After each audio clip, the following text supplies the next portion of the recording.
Meet Vladimir Borak. This Soviet-born scientist cracked the code on American democracy. Borak is not an expert on predicting voter behavior, but rather a renowned geophysicist and seismologist. Borak developed new methodologies that fairly accurately predict earthquakes. His work on seismology won a long list of awards, and after spending some time in the United States, he wondered if similar methodology could be applied to predicting voter behavior. Borak eventually befriended Allan Lichtman, a professor of American history. Together, the two developed a new system that was designed to predict who would win presidential elections. The two academics retroactively analyzed elections all the way back to 1860 and created a forecasting model based on historical facts. After taking note of how voters behaved in the past, the two academics believed that they could accurately predict the future.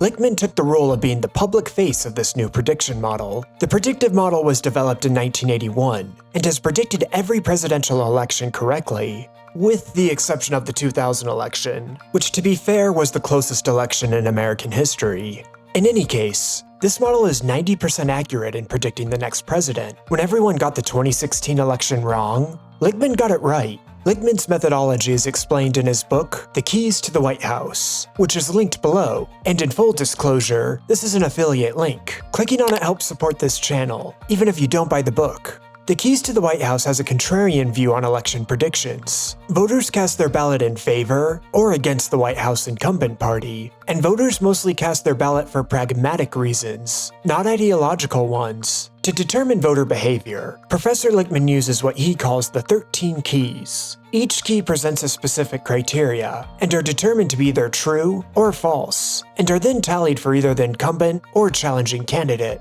Many of the keys are subjective, which has led to notable criticism against this methodology. Professor Lichtman has been dubbed as the Nostradamus of presidential elections, but his 90% success rate is difficult to ignore.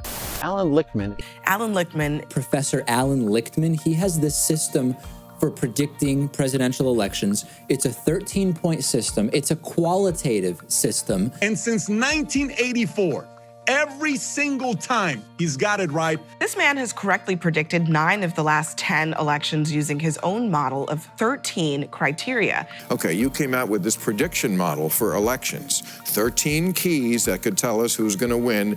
You got it right every time except 2000. Why'd you fuck up that year? I didn't. Oh, I'm kidding. Florida did.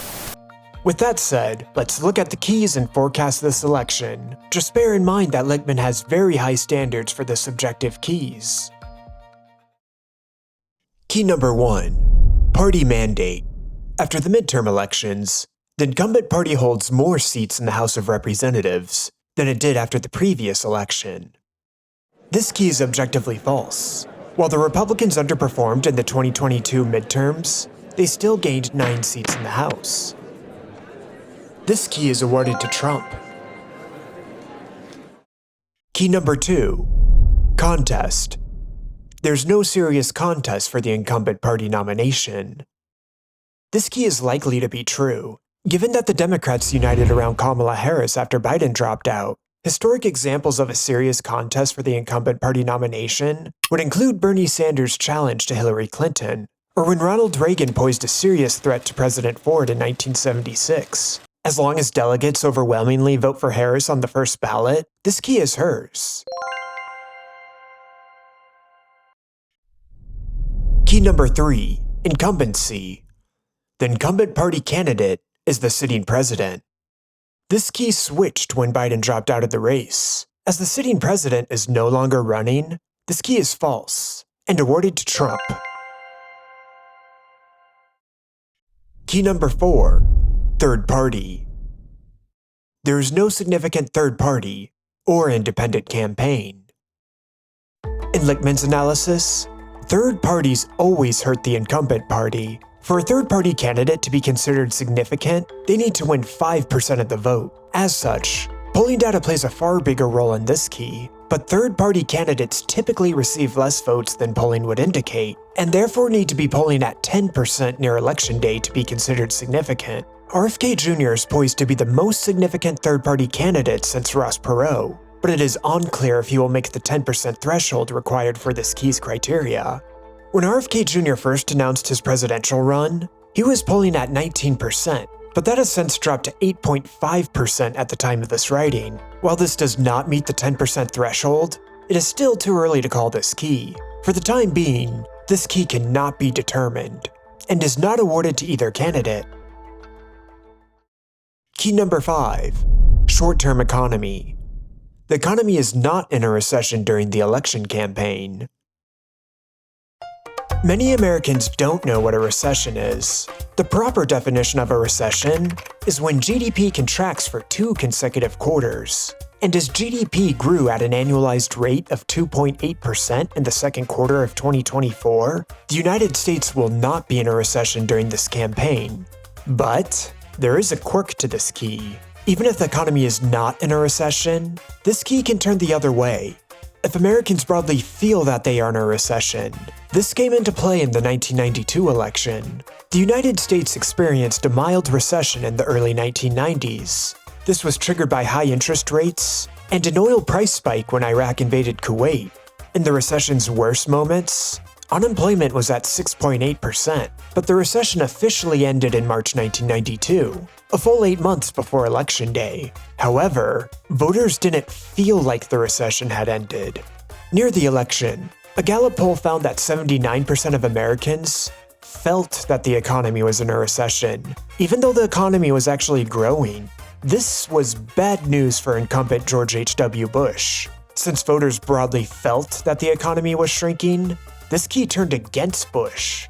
A similar situation might be unfolding for this election. Even though the US experienced the best and quickest economic recovery from the pandemic amongst all G7 nations, the American public remains pessimistic. This led to a new term dubbed the vibe session. Polling data from Harris shows that the American public has a very pessimistic interpretation of reality.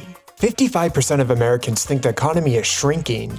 In reality, the economy has been growing since the third quarter of 2022.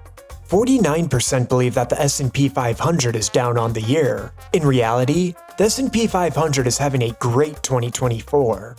Not to mention the Dow Jones set a record high this year. 79% believe that unemployment is at a 50-year high. In reality, unemployment is far closer to a 50-year low.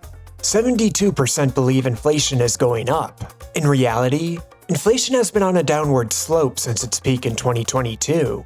Despite America's economic success, the people are intoxicated with pessimism and cynicism. As such, this key is false due to the vibe session, and is awarded to Trump. But if Democrats conduct a masterful campaign, they can win this key back, so we'll put an asterisk on it for now. Key number 6. Long-term economy. Real per capita economic growth during the incumbent's term equals or exceeds mean growth during the previous 2 terms. In short, this key compares Biden's economy against Trump's, as well as the economy during Obama's second term. And the metric that matters is GDP per capita, all adjusted for inflation, of course. For Kamala Harris to win this key, GDP per capita growth under Biden needs to be equal or greater than that of his 2 predecessors. The economy was chugging along nicely during Obama's second term, and GDP per capita grew by almost $3,500. When Trump took office, the economy was even better, and it appeared to be unstoppable. But then the pandemic caused a recession, negating a reasonable amount of economic growth. Despite the pandemic, GDP per capita under Trump still grew by nearly $3,000. Biden was sworn into office at the right time. The pandemic recession was over, and once vaccines became available, the economy soared. Under Biden, GDP per capita grew by nearly $4,500. As such, this key is true and awarded to Harris. But due to the vibe session, we'll put an asterisk on it as well. If Republicans campaign effectively, they can win this key in their favor. Key number 7. Policy change. The incumbent administration affects major change in national policy. The Biden administration passed a major tax and spend bill titled the Inflation Reduction Act, also known as the IRA. The entire bill is 274 pages long. Covering the entirety of the IRA would easily take an hour. In short, the massive bill increases tax revenues and government expenditures, and leaves a surplus to address America's growing debt. The IRA covers a hodgepodge of issues important to the Democratic Party, such as investments in green energy infrastructure, new pollution regulations, negotiates drug prices for Medicare, imposes a minimum tax for corporations, hires nearly 90,000 IRS agents, and much, much more. The bill was highly partisan, and the Senate was in a 50-50 tie along party lines. In these scenarios, the Vice President is authorized to break a tie in the Senate. As VP, Kamala Harris was the deciding factor that brought the IRA into law. On this vote, the yeas are 50, the nays are 50. The Senate being equally divided, the Vice President votes in the affirmative and the motion to proceed is agreed to. Whether the IRA is good or bad for the US is not relevant to this exercise. What is relevant is that it was a major change in US national policy. Due to the IRA's significance, this key is true and awarded to Harris. Key number 8. Social unrest. There's no sustained social unrest during the term. While Biden did experience some social unrest in regards to the Israel-Gaza conflict, this does not meet the standards of this key. In Lichtman's modeling, there is a high standard for what qualifies as sustained social unrest.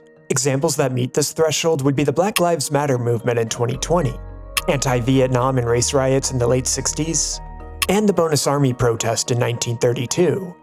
Assuming no widespread social unrest breaks out between now and Election Day, this key is true and awarded to Harris.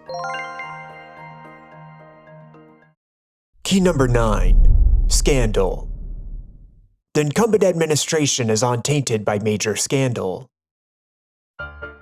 While it is undeniable that Hunter Biden has been a scandal machine, this reality does not impact the key. The key specifically refers to scandals originating from the administration, not their family members. It would be fair to say that some scandals emerge from the Biden administration, but this key also has a high threshold. According to Lichtman, historical examples of a major scandal would include the Lewinsky affair, Watergate, or when senior officials in the Truman administration were investigated for corruption. As none of Biden's scandals reach this high threshold, this key turns true and is awarded to Harris. Key number 10. Foreign or military failure. The incumbent administration suffers no major failure in foreign or military affairs. The Biden administration took on the difficult task of ending America's quagmire in Afghanistan early in his term. While the Trump administration began negotiations with the Taliban and planned the withdrawal, it was up to Biden to actually execute this withdrawal. To put it mildly, it didn't go well. The Taliban quickly overtook the capital city of Kabul, well before the United States and allied forces fully withdrew, and the Taliban paraded captured US military equipment. The botched retreat brought shame and dishonor to America's global image. The withdrawal of Afghanistan was a major military failure for the Biden administration. This key is false and awarded to Trump. Key number 11. Foreign or military success. The incumbent administration achieves a major success in foreign or military affairs. While Biden did have some success in foreign affairs, such as leading a trilateral agreement with South Korea and Japan, as well as crafting the AUKUS partnership, none of these meet the high threshold to turn this key true. Historic examples of a major success in foreign policy would include Jimmy Carter brokering peace between Israel and Egypt, and George H.W. Bush swiftly pushing Iraqi forces out of Kuwait. As Biden's foreign policy has not achieved a milestone of this magnitude, this key is false and awarded to Trump. Key number 12. Incumbent charisma. The incumbent party is charismatic or a national hero. Kamala Harris is certainly more charismatic than Joe Biden, but again, this key has a high standard. For this key to turn in Kamala's favor, she would have to be as charismatic as FDR, JFK, Reagan, or Obama in 2008. As Kamala Harris is not a generational talent of charisma, this key is false and awarded to Trump. Key number 13. Challenger charisma. The challenging party candidate is not charismatic, nor a national hero. Trump is exceptionally talented at exciting his base and infuriating his detractors. But for Trump to win this key, he needs to have broad charismatic appeal. Since Trump is more of a firebrand speaker, as opposed to a grand uniter like Reagan or FDR, this key is true and awarded to Harris. And that's it. That's all the keys in this modeling, and we're left at a 6v6 tie. The undecided key hinges on how well RFK Jr. will perform for the rest of the campaign. If he pulls above 10% near Election Day, then Trump will win. But below 10%, then Harris will win. And we have 2 asterisks on the economic keys which may come into play. While the data suggests that the economy has been great under Biden, most Americans don't feel like that's the case. So these keys may switch based on public perception. If you don't like ties, I hear you. Fortunately for us, Lichtman will provide his own interpretation of this model and will predict a winner before the election. Given on what he said in recent interviews, he plans to make his official prediction sometime after the Democratic National Convention. In the meantime, the algorithm thinks you'll like this video.